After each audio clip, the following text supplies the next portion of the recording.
Mbappe, Thuram, Mbappe!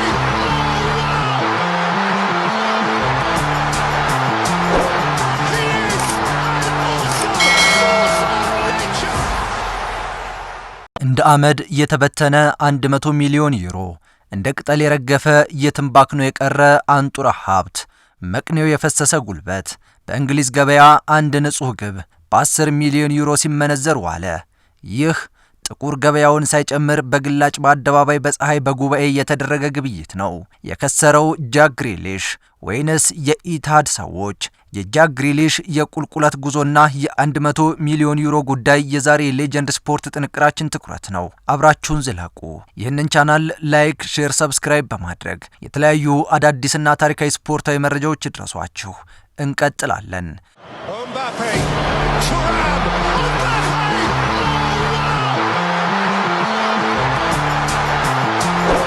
He is an awesome force of nature! እንግሊዛዊው የምንጊዜ ሙዱ ተጫዋች ጃክ ግሪሊሽ ማን ነው? እንደ መግቢያ ጥቅል ነጥቦችን እንሆ። ጃክ ግሪሊሽ ትውልዱ በእንግሊዝ በርሚንግሃም ነው። 1995 ደግሞ የተወለደበት ዓመት። አሁን 29 ዓመቱ ላይ ይገኛል። 1 ሜትር ከ80 ሴንቲሜትር ይረዝማል። እርሱ በቀኝ መስመር በኩል አዘንብሎ የሚጫወት ባለተሰጥኦ ነው። ከ2013 ጀምሮ አስቶን ቪላ በዛም በቪላ ፓርክ ቆይቷል።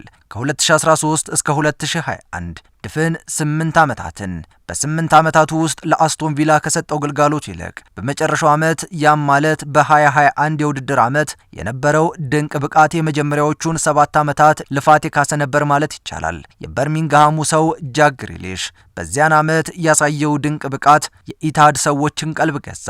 ያዩትን ሁሉ ለኔ የሚል አባዜ የተጠናወታቸው የነበሩት የኢታድ ሰዎች ጃክ ግሪሊሽን 100 ሚሊዮን ዩሮ ከካዝናቸው ዘገና አድርገው ሲገዙት ለአፍታም እንኳን አላመነቱም ነበር። አስቶን ቪላ ኮትኩቶ ያሳደገው ልጅ በክብረ ወሰን ደረጃ ሲያጮኸው እንግሊዛዊ ተጫዋች ሆኖ ከፍተኛ ገንዘብ የወጣበት ለመባልም በቃ። የሁሉም የውጥንቅጥ ጉዞ ታሪክ እዚህ ጋር ይጀምራል። Mbappe, Thuram, Mbappe!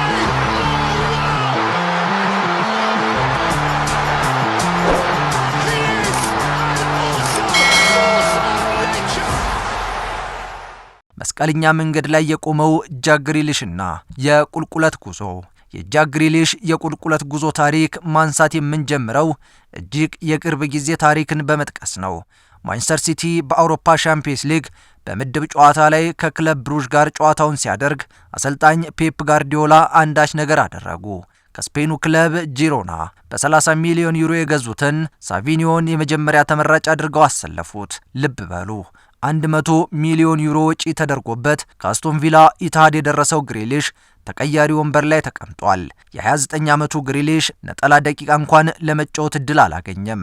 በደርሶ መልስ ጨዋታ ሰፊ የግብ ልዩነት የያዘው ፔፕ ለመርሃ ግብር ማሞያ ጨዋታውን እንኳን የበርሚንግሃሙን ሰው ያንን የ100 ሚሊዮን ዩሮ የፈሰስ የተደረገበትን ሰው ዴቪድ ቤካም አለበለዛም ፍራንክ ላምፓርድ ወይኒ ማርክ ሩኒ ወይንም ሃሪኬን ያላሳኩትን የእንግሊዝ ጉዱን ተጫዋች የተባለውን ሰው እምነት የሚጥሉበት አልሆነም። 100 ሚሊዮን ዩሮ እንደዋዛ ወደ ቪላ ፓርክ ሰዎች ካዝና እንደገባ ቀረ። ናሲፍ ሳዊሪስና ዊስ ኤደንስ ስልቅጥ ያደረጉት 100 ሚሊዮን ዩሮ እንደነ ኦሊ ዋትኪንስ አይነት ጥበበኛ ልጆችን አፍርቶ ከግማሽ ክፍለ ዘመን የአውሮፓ መድረክ ሽሽት በኋላ አስቶን ቪላ ዛሬ ላይ የአውሮፓ ተፎካካሪ ክለብ ሆኖ ብቅ ብሏል። ወዲህ ደግሞ ገንዘቡን ወጪ ያደረጉት እነ መንሱር ቢን ዛይድ አልናሃያን ዛሬ ላይ ተንጋለው ቢተፉ ተመልሶ ባፉ ሆኖባቸው የግሪሊሽ ጉዳይ የማይሸሹት፣ የማይተውት፣ የማይረሱት፣ የማይዙት፣ የማይጥሉት ወይንም ደግሞ የማይለቁት ሆኖባቸው እንደ ግርሳት እየለበለባቸው ዛሬም የተቀያሪ ወንበር አሟቂ አድርገውታል። እርሱም ይህ ህይወት የተመቸው መስሏል። ጃክ ግሪሊሽ ወኔው ከድቶታል። እነኛ ፈርጣማ እግሮቹ ድቡልቡል ኳስ ይቅርና አሎሎ የሚነዱ የሚመስሉት ኳስ ለመምታት የሚሽኮረመሙ ከሆኑ ዋላ ደር ብለዋል። ግሪሊሽ በቪላ ፓርክ እንደነበረው አይነት አስፈሪ መሆኑ ይቅርና ጽድቁ ቀርቶብኝ በወጉ በኮነነኝ እንደሚለው ያገሬ ሰው በትልልቅ ጨዋታዎች አይን አፋር፣ በትንንሽ ጨዋታዎች ደግሞ እምነት የማይጣልበት ልፍስፍስ ሆኖ አርፎታል። አንድ ግብ ለማስቆጠር ከ1 ዓመት በላይ የሚወስድበት ግሪሊሽ አንዷን ማስቆጠር የቻለው በእንግሊዝ ሁለተኛው ዲቪዚዮን ለሚጫወተው ሳልፎርድ ሲቲ ላይ በኤፍኤ ዋንጫ ውድድር ላይ መሆኑ ሲነገር፣ ጃክ ግሪሊሽ እውነትም ከመንታ መንገድ በላይ ሌላ ነገር ቢኖር እዚያ ላይ የቆመ ነው ብለን ስያሜ በሰጠነውም ነበር። በ4 ዓመቱ ውስጥ አንድ ለእናቱ የሆነች ግብ በአውሮፓ መድረክ ያስቆጠረውም በዚህ ዓመት ነበር።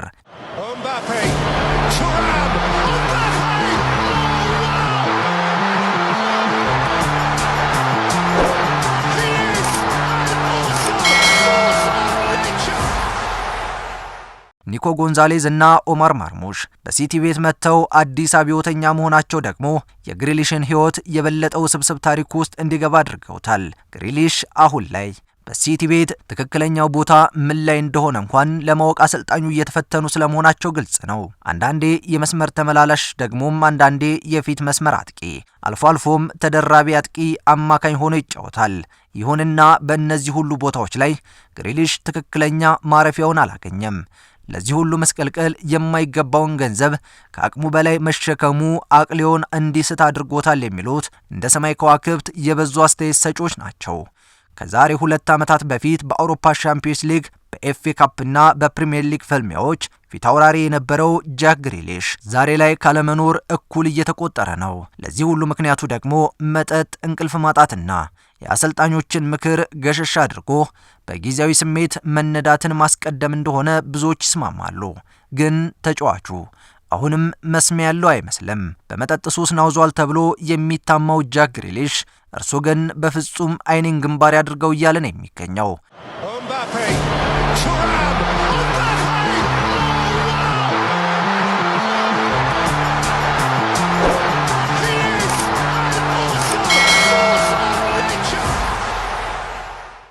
እናም በቪላ ፓርክ ያበበው ግሪሊሽ አሁን በሲቲ ቤት እየተወለገ መጥቷል። ለዚህ ማሳያው የጨዋታ ተሳትፎና ቁጥራዊ መረጃዎችን እንሆና አንሳ።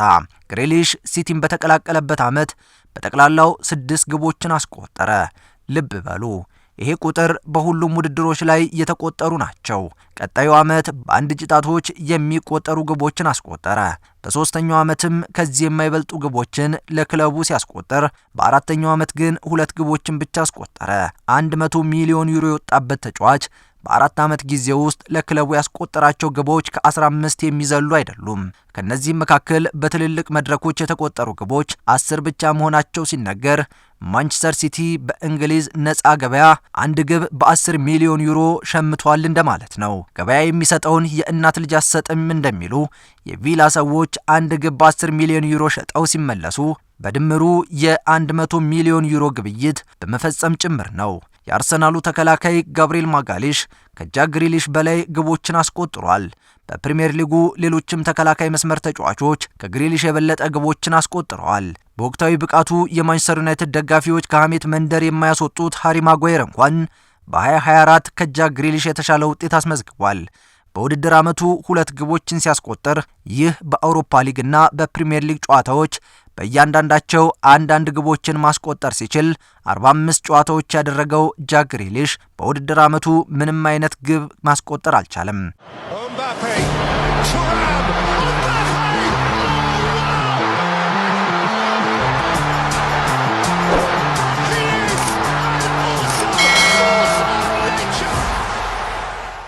$100 ሚሊዮን ዩሮ ወጥቶበት የማንቸስተር ሲቲ ተቀያሪ መቀመጫ ወንበሮችን እያሞቀ ያለው ግሪሊሽ 30ኛ ዓመቱን ሊደፍን ወራት ብቻ ቀርተውታል። ቀሪ የ1 ዓመት ኮንትራት ያለው ተጫዋቹ በግል ስብዕና ችግሮችና የገባባቸው አረንቋዎች ላይለቁ ተጣብቀው መንታ ጎዳና ላይ አቁመውታል። አንድ ግብ በ10 ሚሊዮን ዩሮ የሸመተው ማንቸስተር ሲቲ የገበያው ሽሬታ ቀኑ ዘሞበት እንደ ውሃ ላይ ኩበት እየዋለለ ይገኛል። በዚህ መሃል ግን በለስ የቀናው አስቶን ቪላ አጋጣሚውን በሚገባ ተጠቅሞበታል።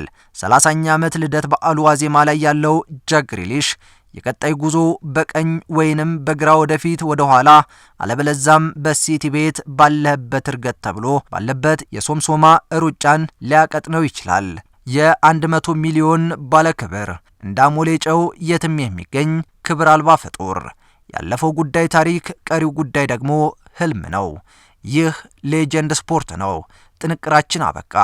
በሌላ ጥንቅር እስክንገናኝ ቸር ቆዩልን።